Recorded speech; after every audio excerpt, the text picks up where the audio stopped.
Question में दिया हुआ है minimum stock level equal to question mark, मैंने मिनिमम स्टॉक लेवल नहीं दिया हुआ है, ठीक है। मैक्सिमम स्टॉक लेवल का वैल्यू दिया हुआ है 15,000 यूनिट्स, ओके। ये दिया हुआ है 15,000 यूनिट दिया हुआ है। मैक्सिमम स्टॉक लेवल है। एवरेज स्टॉक लेवल ये दिया हुआ क्वेश्चन में 12,500 12,500 यूनिट्स, ये भी दे दिया है। मतलब minimum maximum average stock level में दो का वैल्यू दिया हुआ है, maximum stock level average stock level का वैल्यू दिया हुआ है, और हमें कैलकुलेट करना है मिनिमम स्टॉक लेवल का वैल्यू, ठीक है। ये निकालना है, एक फार्मूला है, उसको अप्लाई करके इसे हमें निकालना होगा, इसे वैल्यू हम लोग को फाइंड आउट करना है, ओके। ये कब आया था तो याद रखना, ये वेस्ट बंगाल बोर्ड के क्लास 11 के 2016 में आया हुआ क्वेश्चन था। 2016 के पेपर में क्वेश्चन पूछा था 2016 में, ठीक है। चलो इसका हम लोग सॉल्यूशन करते हैं, सॉल्व करते हैं इसको, देखते हैं इसका आंसर क्या होगा, ओके। हम लोग जानते हैं कि average stock level equal to होता है, क्या होता है, maximum stock level plus minimum stock level divided by 2। ये फार्मूला है, ये क्या है, फार्मूला है। फॉर्मूला है। तो हम लोग एवरेज स्टॉक लेवल दिया हुआ कितना, अब वैल्यू पुट करेंगे हम लोग, क्या करेंगे, वैल्यू। तो एवरेज स्टॉक लेवल की जगह लिख देंगे हम लोग 12,500 units, okay. Maximum stock level कितना दिया हुआ है, तो मैक्सिमम स्टॉक लेवल दिया हुआ है, मैक्सिमम स्टॉक लेवल दिया हुआ है 15,000 यूनिट्स, लिख लेंगे हम लोग as it is 15,000 units, plus जो नहीं दिया हुआ है वो क्या है, मिनिमम लेवल, तो वहाँ लिख देंगे हम लोग मिनिमम लेवल। ये तो कैलकुलेट करना है ना, लिख देंगे, ठीक है। नीचे लिखेंगे डिवाइड बाई 2, ठीक है ना। हम लोग जानते हैं इसके नीचे 1 होता है। अब करेंगे क्रॉस मल्टीप्लिकेशन, क्या करेंगे हम लोग, क्रॉस मल्टीप्लिकेशन। मतलब क्या होता है, इसका इसके साथ मल्टीप्लाई होगा और इसका इसके साथ मल्टीप्लाई होगा, इसी को बोलते हैं हम लोग क्रॉस मल्टीप्लिकेशन। तो हम लोग क्रॉस मल्टीप्लिकेशन करेंगे, ठीक है। तो चलो ये 1 है तो 1 से मल्टीप्लाई करेंगे ये दोनों आइटम को, तो वही हो जाएगा, ठीक है। तो यहाँ हो जाएगा 15,000, 1 का मल्टीप्लाई करेंगे दोनों के साथ, क्या होता है, वही हो जाएगा 50,000 units plus minimum stock level, okay, equal to, यहाँ देखो क्या हो जाएगा 12,000 स्टॉक के एक ही बात हुआ, मिनिमम स्टॉक लेवल बोलिए मिनिमम लेवल एक ही बात होता है, देखो यहाँ पर। तो ये 12,500 को 2 से हम लोग क्या करेंगे, मल्टीप्लाई कर देंगे, तो कितना आ जाएगा 25,000 12,500 को 2 से मल्टीप्लाई करो तो कितना आएगा 25,000 हो जाएगा, ठीक है। मल्टीप्लाई किए इसको दोनों को, ठीक है ना, इसे रख दिए।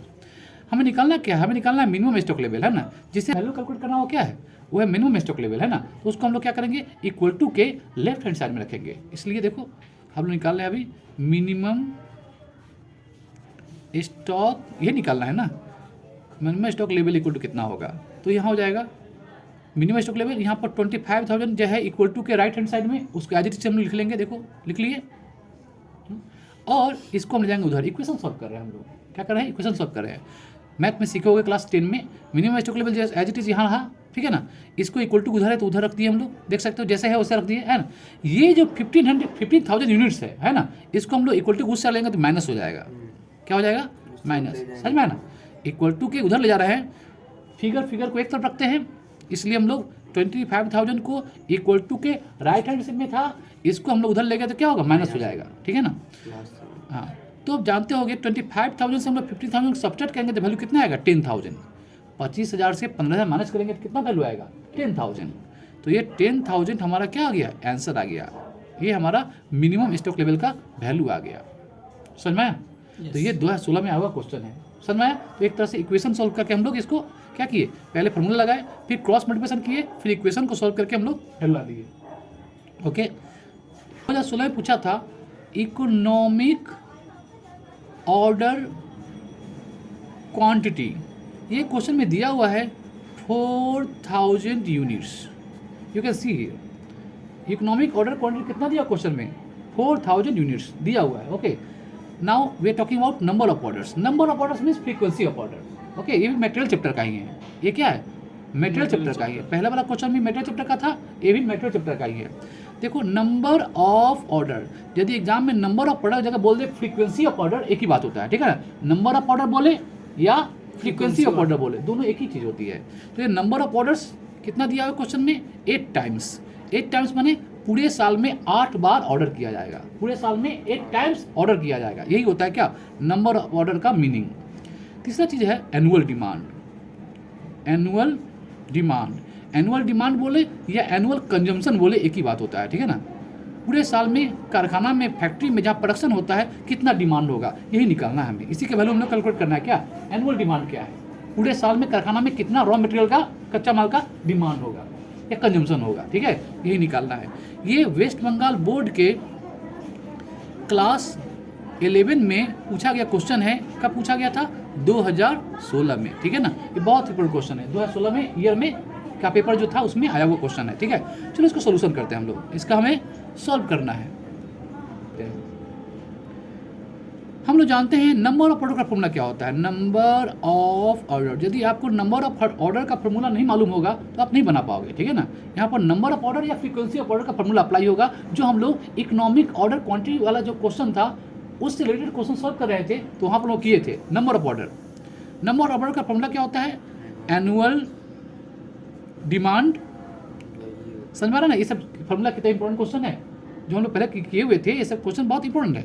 Annual demand divided by EOQ. EOQ का फुल फॉर्म क्या होता है, economic order quantity, economic order quantity.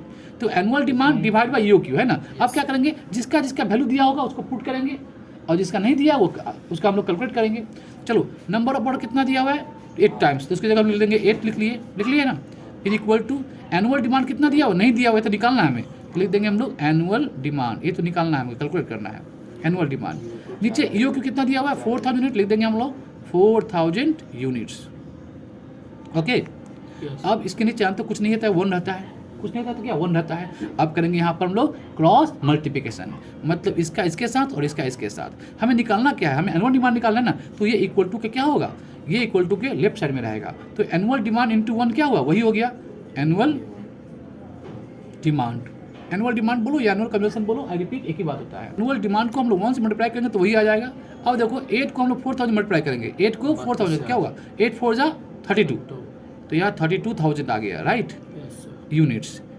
यही हमारा आंसर हो गया, यही क्या हो गया, आंसर हो गया। तो क्वेश्चन में क्या बोला निकालने के लिए, बोला था निकालने के लिए क्वेश्चन में एनुअल डिमांड या कंजम्पशन निकालने के लिए, वो निकाल लिया हम लोग।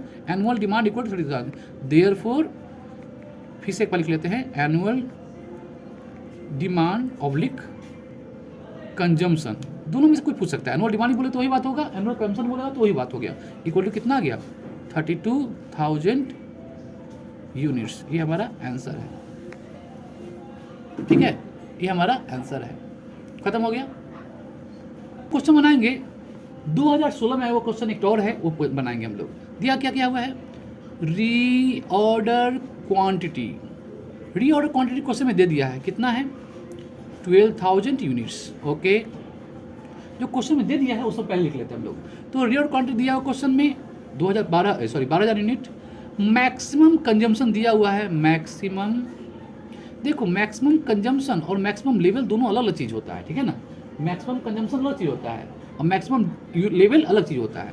तो मैक्सिमम कंजम्पशन इक्वल टू कितना है, 4000 यूनिट्स पर वीक। एक सप्ताह में 4000 यूनिट्स का कंजम्पशन है, मतलब डिमांड है, ओके। नेक्स्ट मिनिमम कंजम्पशन भी दे दिया है क्वेश्चन में, मिनिमम कंजम्पशन, मिनिमम कंजम्पशन कितना दिया क्वेश्चन में 1550 यूनिट्स पर वीक, ये भी दे दिया है क्वेश्चन में, ठीक है। लीड टाइम क्या दिया हुआ है, लीड टाइम दिया हुआ है क्वेश्चन में 4 to 8 वीक्स, ये लीड टाइम दिया हुआ है। तुम जानते होगे लीड टाइम जो 4 से 8 वीक दे दिया, माने क्या हुआ है, ये 4 जो हुआ मिनिमम लीड टाइम और 8 जो हो गया वो मैक्सिमम लीड टाइम हो गया। और एवरेज लीड टाइम कैसे होगा, यदि हमें कैलकुलेट करना होगा तो 8 और 4 को ऐड कर देंगे, 8 4 कितना होता है 12, और उसको 2 से डिवाइड कर देंगे तो एवरेज क्या निकल जाएगा, 12 को 2 से डिवाइड कर देंगे 6 आएगा ना, वो 6 क्या हो जाएगा, एवरेज लीड टाइम या नॉर्मल लीड टाइम हो जाएगा। ये बताए हुए तुमको, ये हुआ मिनिमम लीड टाइम, ये हुआ मैक्सिमम लीड टाइम। और दोनों को जोड़ के 2 से डिवाइड कर देंगे तो 8 for 12, 12/2 हो जाएगा, वो होगा हमारा एवरेज लीड टाइम। इसी को हम लोग नॉर्मल लीड टाइम भी कहते हैं। नॉर्मल लीड टाइम या एवरेज लीड टाइम एक ही बात हुआ। ओके, चलो हमें कैलकुलेट क्या करना है, हमें इस क्वेश्चन में कैलकुलेट करना है रीऑर्डर लेवल। क्या निकालना है? Reorder level. ये वेस्ट बंगाल बोर्ड के क्लास 11 के 2016 के पेपर में पूछा गया क्वेश्चन है, बहुत इंपॉर्टेंट क्वेश्चन है, ठीक है ना। क्या कैलकुलेट करना है हमको? रीऑर्डर लेवल, ठीक है ना। क्या कैलकुलेट करना है हमको? रीऑर्डर लेवल, है ना। चलो हम लोग सोल्यूशन देखते हैं, हम लोग इसका हम लोग सोल्यूशन करते हैं। आसान क्वेश्चन है। हम लोग जानते हैं रीऑर्डर लेवल का फॉर्मूला क्या होता है। रीऑर्डर लेवल का फॉर्मूला क्या होता है? Maximum consumption, maximum consumption into maximum lead time.